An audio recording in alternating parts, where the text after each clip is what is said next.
Hi there and welcome to the video. In this video we are going to look at the process of rationalizing the denominator. What that means is we are trying to simplify a surd when it is presented in this form. At the minute we have a surd as the denominator. This value here is irrational. What we want to do is simplify this by rationalizing the denominator. So putting this into its simplest form basically means ensuring there is no longer a surd on the denominator. There is no longer an irrational number as the denominator. So that's the process we are going to look at through the next few slides and examples. Okay, so if I'm given 3 over root 2, I want to change that to an equivalent fraction which does no longer have a square root sign on the bottom, on the denominator. So what I'm going to do is I'm going to multiply the top of the fraction and the bottom of the fraction by root 2. So I'm going to multiply 3 by root 2, and I'm also going to multiply root 2 by root 2. The reason this removes the root sign is because let's think about it. If we have root 2 multiplied by root 2, that's the same as root 2 squared. So the square root sign and the squared sign would cancel out, leaving me with the rational number, the integer, 2. So it's a very straightforward way of rationalizing the denominator, multiplying by whatever root you are dealing with on the denominator. So let's go ahead and finish this question. 3 times root 2 is 3 root 2, and root 2 times root 2 is just 2. So this is my final answer. This is my simplified form.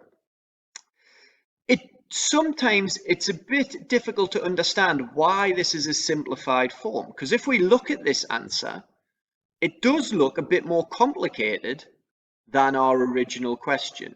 However, remember the mathematical principle we're trying to do. As long as we remove the square root sign from the denominator, which we have done here, then this is in its simplest form. Okay, remember for the numerator, we treat it like algebra. If that said 3 times x, we would know the answer was 3x. So 3 times root 2 is 3 root 2. So that's going to give us our simplified surd. Let's have a look at another question. Remember, as I go through these examples, you always have the ability to pause the video and work ahead of me and then check your answers if you would like to do it that way. I'm going to rationalize the denominator of 3 over root 5. So I'm dealing with a root 5 on the bottom of this fraction. So I'm going to multiply top and bottom by root 5 in order to rationalize this value. Okay, so I'm going to have 3 times root 5 on my numerator, which is going to give me 3 root 5, and then I'm going to have root 5 times root 5, which is the same as root 5 squared, which is going to leave me with the rational number, the integer, 5. Once I tidy that up, again, it looks a little bit more complex than the original question, but mathematically speaking, we've removed the square root sign from the denominator, so this is now in its simplest form, 3 root 5 over 5. In both of my examples so far, I haven't been able to simplify anything, but remember at this stage, if you could simplify anything, then of course you would do, you'd take it an extra step further. Okay, so let's look at a slightly different question. 3 over 4 root 5. Okay, so this time we've got a number in front of the root 5, but the process is pretty much the same. I'm going to look at my irrational value here, my root 5, and that is what I'm going to multiply top and bottom by root 5 in order to rationalize the denominator that I'm dealing with. So what I'm going to do is 3 times root 5, which gives me 3 root 5. And then if I look at the numerator, at the denominator, 4 root 5 times root 5 actually gives me 20. Where did that come from? Let's deal with the root 5s first. Root 5 times root 5, we know is 5, because it's the same as root 5 squared. The square root and the square would cancel out, leaving me with the integer 5, which then gets multiplied by this 4, which is why we end up with 20 as a result. So we multiply the roots together, the root 5 and root 5. Our resultant integer gets multiplied by the number in front. When I tidy that up, I'm left with 3 root 5 over 20. Again, we've completed the question. We've rationalized the question. We've put it in its simplest forms because the denominator now no longer includes a square root sign. The denominator is a rational. Is rational and not an irrational number. Okay, let's keep working. Again, just a reminder, if you want to work ahead of me, you can pause the video. 7 over 2 root 11. I'm going to look at the irrational part of the question here, root 11. So I'm going to multiply top and bottom by root 11. 7 times root 11 is 7 root 11. 2 root 11 times root 11. Well, root 11 times root 11 would be the integer 11, which would then get multiplied by this 2, which is why I end up with 22. Root 11 times root 11 is 11, times by the 2, there's my answer, 22. Once I tidy things up, 7 root 11 over 22, I'm left with a rational number on the bottom, so I know I have presented my question in its simplest form. I still can't simplify anything at this point, but make sure we're always looking for potential to simplify the fraction at the end. Okay, let's look at this question. Again, slightly different because we have a root on the top and a root on the bottom. I'm going to follow the same process. We could go through and simplify the root 20 and try cancelling things down, but I'm going to try and be consistent and I'm going to follow the same method. I'm going to multiply top and bottom by the root sign that is on the bottom, root 20. So I'm going to take this approach. Root 20 times root 20 is the same as root 20 squared, which is going to give me the rational number 20. On the top, we've got 3 root 5s times a root 20. If we deal with the square roots, root 5 times root 20 is root 100. Remember that when we multiply two surds together that have differing numbers under the square root sign, we simply make them a single root and multiply them together. So root 5 times root 20 is root 100. 100 is a square number, so the square root of 100 is 10, which then gets multiplied by this 3 at the front. So I'm actually left with 3 times 10. I'm actually left with 30 as my numerator. So when I tidy things up, I'm left with 30 over 20, which would simplify down to 3 over 2, or as a mixed number, 1.5. Okay, in this next question, we get a little bit more complex because on the numerator, we are dealing with 2 terms. This is not 2 root 5, this is 2 plus root 5. So they are separated by this plus sign. So we're dealing with 2 separate terms. I'm still going to start the question in the same manner. I'm going to look at the irrational bit of the denominator, which is root 3. So I'm going to multiply numerator and denominator by root 3, like so. If I look at the denominator first, root 3 times root 3 is 3. That gets multiplied by this 4, which is where this 12 comes from. But if I look at the numerator, this is where things get a little bit more complex. Because I'm dealing with two terms, I need to multiply both terms by root 3. So I'm going to do 2 times root 3 to give me 2 root 3. Then separately, root 5 times root 3 gives me root 15. So we can treat it as if it was an expanding single brackets question with brackets around the 2 plus root 5, and root 3 is outside of the brackets. Root 3 times the 2, and then separately root 3 times root 5.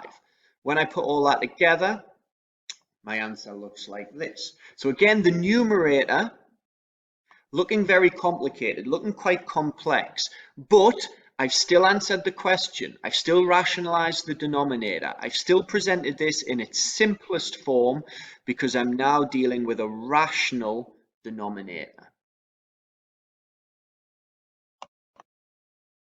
And this is the last example from me before I give you some questions to work through. And definitely the most complicated. If we look at the denominator this time, it is the denominator that is split into two terms, okay?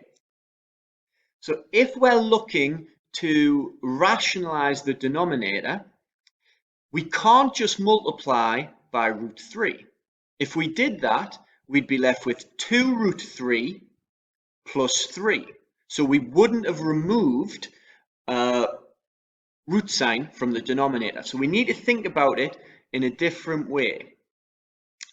So what I'm actually going to go ahead and do is whatever the two terms on the denominator are, I'm going to multiply top and bottom by the same as the denominator, but with differing signs. So because this is a plus root 3, I'm multiplying top and bottom by 2 minus root 3, 2 minus root 3. And that means when I eventually work out my denominator, these root 3's are going to cancel out, again leaving me with a rational denominator. Okay, so now I'm going to go ahead and do some multiplications. If I look at the numerator, I'm going to treat it like a single bracket. 5 times 2 is 10. 5 times minus root 3 is minus 5 root 3, which is here. So I've treated the numerator like a single bracket. This is going to be my numerator. Yes, it still contains root 3, but if it's on the numerator, that's okay. We are trying to remove it from the denominator. If I look at the two denominators now, I'm going to treat them like this. I'm going to treat them like double brackets. So I'm going to do 2 times 2, then 2 times negative root 3, then root 3 times 2, and then finally root 3 times negative root 3. So I'm going to do 4 multiplications. So I'm expanding double brackets, just like I would have done with algebra. We're able to do that with surds as well. Okay, so if I look at my first bit of my solution, so we knew my numerator was going to look like this. I treated it like a single bracket. I ended up with 10 minus 5 root 3's. So now I do 2 times 2, which is where this 4 comes from, then 2 times negative root 3 gives me negative 2 root 3's. Then I do root 3 times 2 to give me plus 2 root 3's. And then I finish with root 3 times negative root 3, which is going to give me negative 3 because the root signs will cancel out. And this is where it becomes a bit more easier to see why we multiplied by the opposite sign here. Because once we expand the double brackets, I'm left with a minus 2 root 3 and also a plus 2 root 3, which is why this blue dotted line is showing that they actually cancel out. And that would only work if we used the opposite sign. So multiplying both of these by 2 plus root 3 would not help us rationalize the denominator. I'm just going to tidy this up because I've got minus 2 root 3's plus 2 root 3's, which is going to give me 0. I've also got 4 minus 3, which is going to give me 1. So my answer now looks like that. This time the fraction can be simplified. Any fraction over 1 can just be simplified to be what the numerator is. So this is actually my final answer from rationalizing the denominator up here. When you have two terms on the denominator, you multiply by both terms but with the opposite sign, and you treat it like an expansion of double brackets, and then what should happen is your root signs should cancel out at this stage. Okay, I've talked you through a lot of examples there. You do have the ability to pause the video, to rewind the video, to start the video from the beginning and work through those questions yourself. So there's a lot of differing examples that you can go back and look over. Your task now is to pause the video and attempt all of the 8 questions here, showing me your full working out. Most of the examples on the screen now, I have already talked through a similar example on the previous slide. So if you need to go back and revisit those, you can do. But I would like you to pause the video now, and for each question, rationalize the denominator, giving your answer in its simplest form.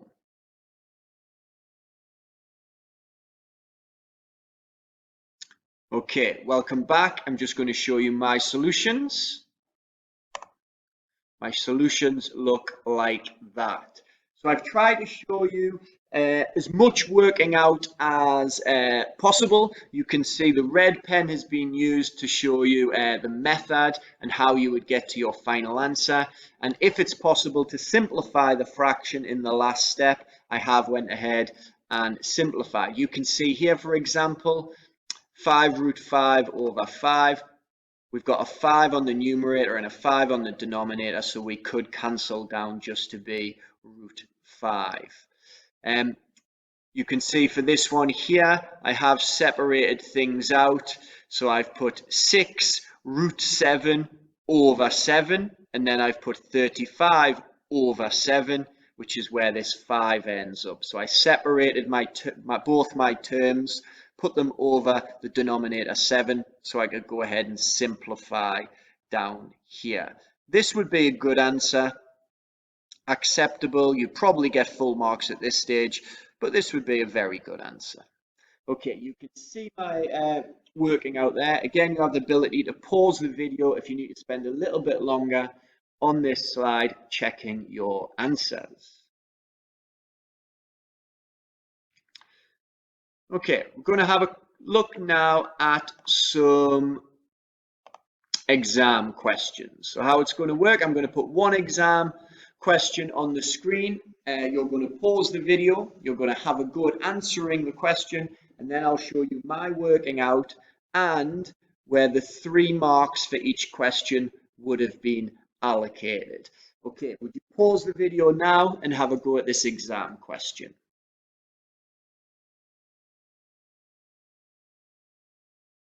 Okay, welcome back. The first thing to mention about this question is this sentence here. Don't let that confuse you. All that's saying is, let's rationalize this, and our answer should end up looking something like this, where P and Q are integers, are whole numbers. So that shouldn't be confusing. All we need to do is rationalize this, and our answer is going to look in this form anyway. The answer to question 1 looks like so. Because we've got a root 2 on the denominator, I'm multiplying top and bottom by root 2.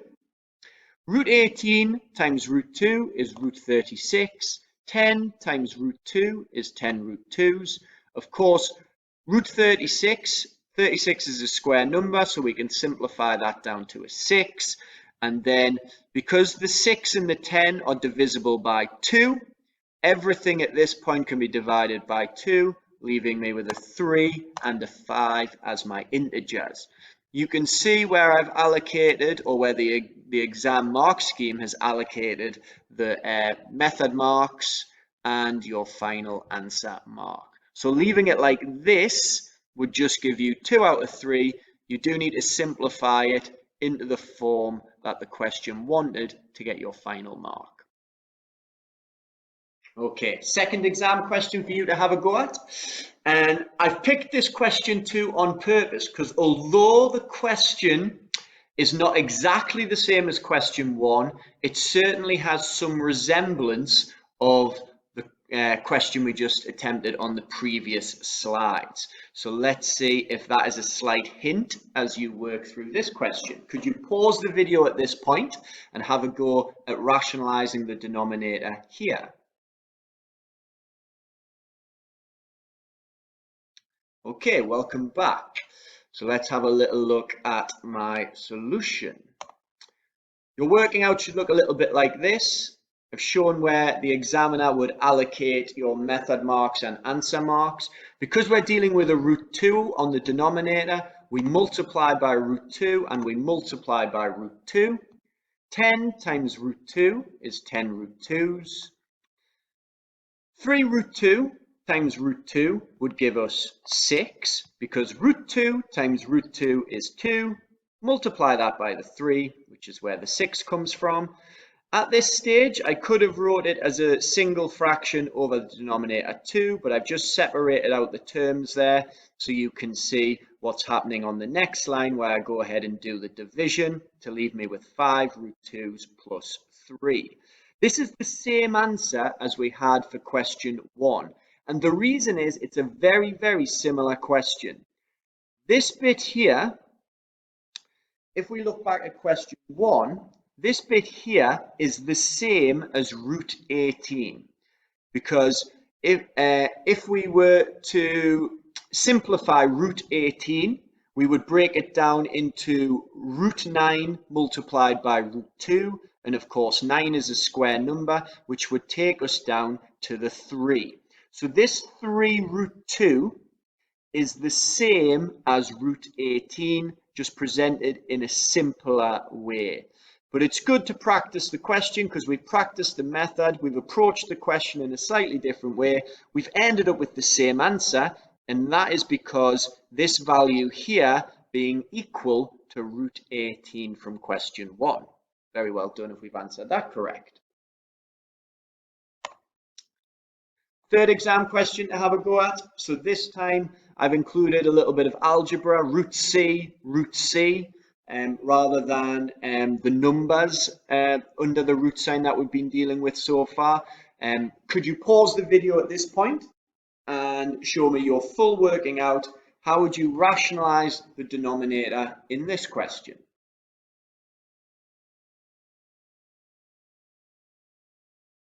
Okay, welcome back.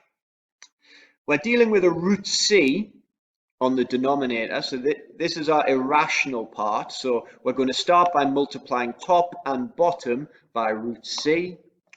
Here's the working out. You can see where the marks would be allocated. We're multiplying top by root C and bottom by root C.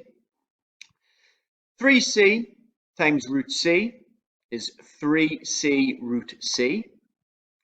Root C times root C would end up like this, but remember the square roots would cancel, leaving me just with a C. That would happen on the denominator as well. Root C times root C is going to simplify down to C. So this is a good answer here. However, what we could do is look at the numerator. Both terms in the numerator include a C, which is why I've removed C as a factor, factorized my numerator, because then that allows me to cancel the C on the numerator with the C on the denominator, leaving me with my answer in its simplest form. So at this point here, I looked at my numerator. Both terms contain a C, so I've removed C as a factor, factorized my numerator, and then cancelled down to give me my full marks. Okay, very well done if you've been able to answer all 3 of those exam questions. If you've got all three correct, then that is brilliant. You've shown a very good understanding of rationalizing the denominator.